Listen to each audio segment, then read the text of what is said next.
Assalamualaikum warahmatullahi wabarakatuh. Di sini kami kelompok 4 akan menjelaskan seputar BMT. Baik, di sini saya Siti Zahra Al-Husaini dengan NIM 2014-201118 akan menjelaskan pengertian BMT dan sejarah BMT. Pengertian BMT. BMT singkatan dari Baitul Mal wa Tamwil atau disebut juga dengan Koperasi Syariah, merupakan lembaga keuangan yang berfungsi menghimpun dan menyalurkan dana kepada anggotanya dan biasanya beroperasi dalam skala mikro. BMT terdiri dari dua istilah, yaitu Baitul Mal dan Baitul Tamwil. Kalau Baitul Mal itu merupakan istilah untuk organisasi yang berperan dalam mengumpulkan dan menyalurkan dana non-profit seperti zakat, infak, dan sedekah. Kalau Baitul Tamwil merupakan istilah untuk organisasi yang mengumpulkan dan menyalurkan dana komersial. Dengan demikian, BMT mempunyai peran ganda, yaitu fungsi sosial dan fungsi komersial. Yang kedua, saya akan menjelaskan sejarah BMT. Berawal dari BMI atau yang kita kenal Bank Muamalah Indonesia pada tahun 1991 yang berlandaskan syariat Islam. Setelah BMI timbul, peluang munculnya bank syariah lainnya. Namun, usaha BMI kurang menjangkau dalam menangani usaha masyarakat kecil dan menengah. Maka muncul lembaga keuangan mikro seperti BPRS dan BMT yang bertujuan mengatasi operasional daerah yang menjadi latar belakang berdirinya BMT. Kelahiran BMT sangat menunjang sistem perekonomian masyarakat karena di samping sebagai lembaga keuangan Islam, BMT juga memberikan pengetahuan pada masyarakat, sehingga fungsi BMT sebagai lembaga ekonomi dan sosial keagamaan betul-betul nyata hasilnya. BMT di Indonesia berbadan hukum koperasi sesuai dengan Undang-Undang Nomor 25 Tahun 92 tentang perkoperasian, yang di dalamnya disebutkan bahwa perekonomian Indonesia disusun sebagai usaha bersama berdasarkan asas kekeluargaan. Oleh karena itu, BMT dituntut untuk instrumen koperasi yang modern dan mampu mendekati semua kalangan, khususnya tingkat menengah ke bawah. Oke, saya Rihla Priscilla Jaini dengan NIM 2014-296 akan menjelaskan mengenai prinsip BMT. Prinsip BMT terdiri menjadi 3. Yang pertama, prinsip kehati-hatian atau prudential principle dalam melaksanakan kegiatannya, terutama dalam pembiayaan kepada masyarakat. Yang kedua, prinsip mengenal nasabah atau know your customer principle. Hal ini lebih menekankan kepada karakteristik nasabah. Yang ketiga, secara internal perlu menerapkan prinsip Good Corporate Governance atau GCG yang meliputi Transparency, Accountability, Independence, and Fairness. Menyambung penjelasan dari teman saya Ika Atiko dengan NIM 2014-2011-3 akan memaparkan tentang penghimpunan dana. Adapun jenis-jenis penghimpunan dana dari BMT sendiri adalah yang pertama, tabungan mudharabah. Tabungan menurut Undang-Undang Perbankan Nomor 10 Tahun 1998 adalah simpanan yang penarikannya hanya dapat dilakukan menurut syarat-syarat tertentu yang disepakati, tetapi tidak dapat ditarik dengan cek, biljet giro, dan atau alat lainnya yang dipersamakan dengan itu. Syarat-syarat penarikan tertentu maksudnya adalah dengan perjanjian yang telah dibuat antara pihak bank dan si penabung. Dalam hal sarana penarikan juga tergantung dengan perjanjian yang telah dibuat antara kedua belah pihak tersebut. Mudharabah di sini secara mutlak kepada mudharib atau bank syariah. Tidak ada batasan, baik dilihat dari jenis investasi, jangka waktu, maupun sektor usaha, selama tidak bertentangan dengan prinsip syariah. Bank syariah akan membayar hasil kepada nasabah setiap akhir bulan, sebesar sesuai dengan nisbah yang telah disepakati pada saat pembukuan rekening tabungan mudharabah.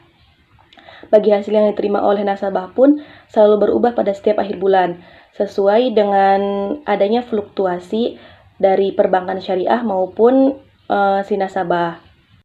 Dalam Fatwa Dewan Syariah Nasional, tabungan dibagi ke dalam dua jenis. Yang pertama, tabungan yang tidak dibenarkan secara prinsip syariah yang berupa tabungan berdasarkan perhitungan bunga. Dan yang kedua, tabungan yang dibenarkan secara prinsip syariah adalah tabungan yang berdasarkan prinsip mudharobah dan wadiah. Dan yang kedua adalah deposito mudharobah.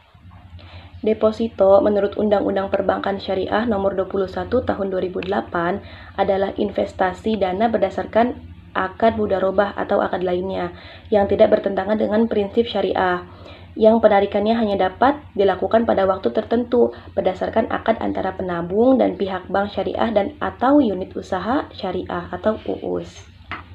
Jangka waktu deposito ini bervariasi, ada yang 1 bulan, 3 bulan, 6 bulan, 12 bulan, dan sampai 24 bulan. Pada umumnya, semakin lama jangka waktu deposito, maka akan semakin tinggi persentase nisbah bagi hasil yang diberikan oleh bank syariah. Dalam Fatwa Syariah Nasional, deposito terbagi menjadi 2 jenis. Yang pertama, deposito yang tidak dibenarkan oleh prinsip syariah, yaitu yang berdasarkan perhitungan bunga. Dan yang kedua, deposito yang dibenarkan oleh prinsip syariah yang berdasarkan dengan prinsip mudharobah. Oke, kembali lagi dengan saya Rihla Prisyajaini dengan NIM 2014-296. Di sini saya akan menjelaskan mengenai syarat mendirikan BMT. Syarat mendirikan BMT yang pertama, harus ada permakasa. Motivator yang telah mengetahui tentang BMT harus menjelaskan kepada sahabat tentang WMT yang berperan dalam menjunjung tinggi harkat dan martabat masyarakat. Yang kedua, permakasa tersebut harus membentuk panitia penyiapan pendiri BMT atau disebut dengan P3B di lokasi yang dimaksud. Selanjutnya, yang ketiga, P3B harus menyediakan modal awal atau modal perangsang sebesar 10 juta rupiah sampai 30 juta rupiah. Modal itu bisa berasal dari perorangan, lembaga, yayasan, atau sumber lainnya. Yang keempat, P3B bisa juga mencari modal-modal sendiri atau simpanan pokok khusus semacam saham. Masing-masing para pendiri perlu membuat komitmen tentang peranan masing-masing. Yang kelima, jika calon pemodal pendiri telah ada, maka dipilih pengurus yang ramping atau maksimal 5 orang yang akan mewakili pendiri dalam mengarahkan kebijakan BMT. Yang keenam, P3B atau pengurus jika telah mencari dan memilih calon pengelola BMT.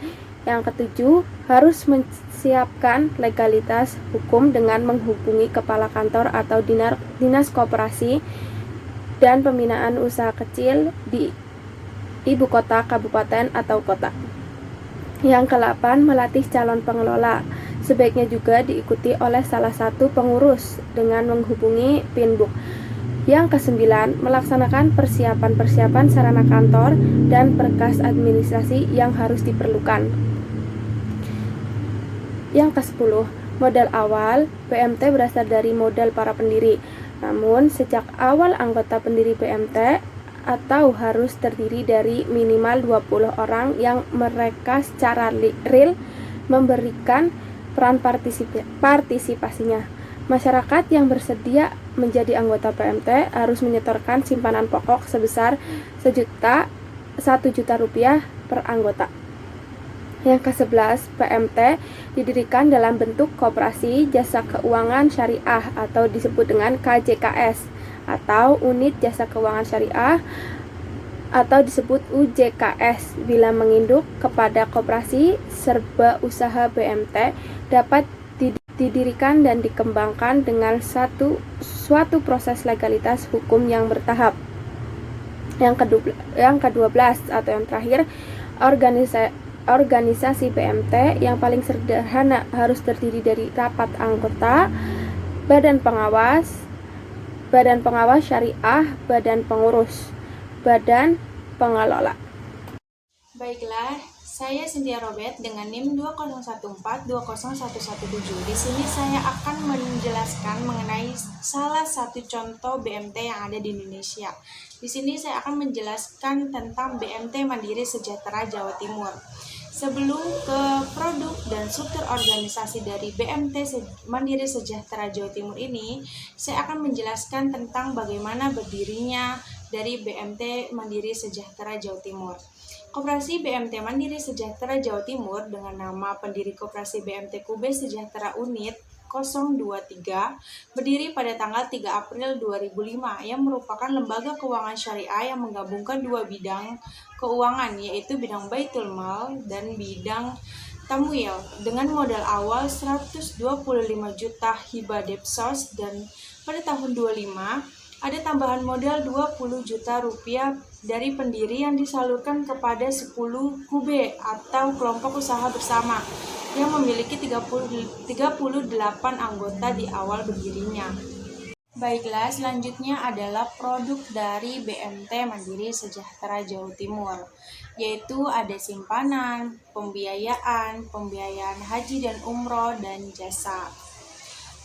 Yang pertama yaitu simpanan. Simpanan itu meliputi dari simpanan semester.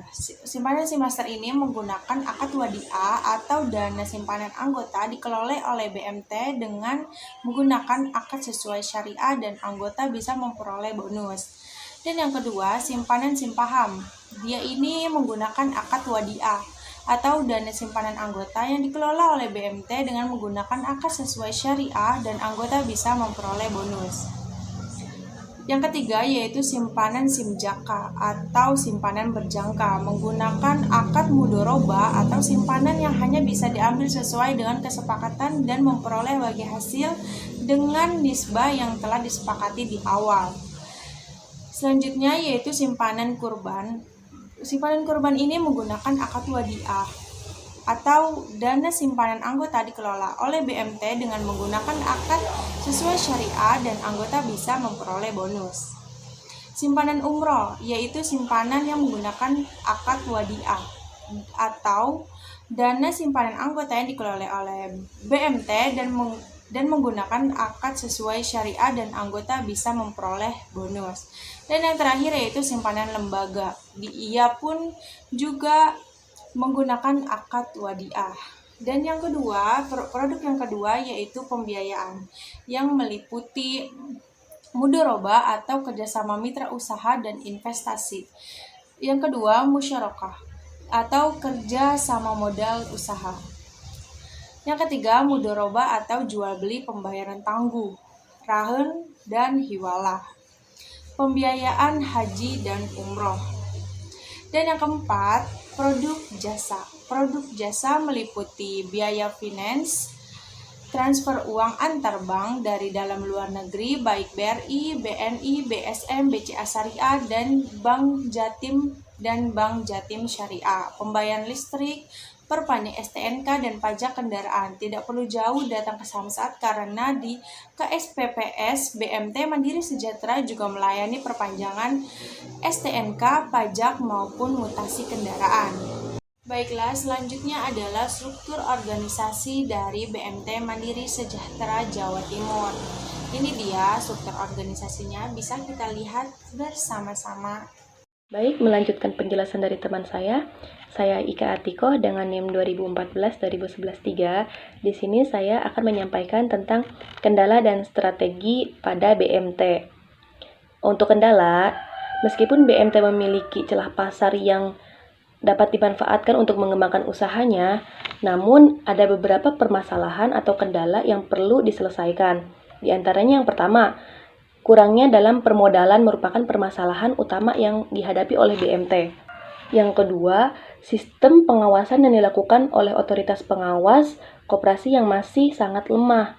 Karena jika dibandingkan dengan pegawai BMT-nya sendiri, jumlah pengawasnya itu lebih sedikit. Jadi pengawas tersebut mengalami kesulitan dalam mengawasi BMT yang sangat banyak.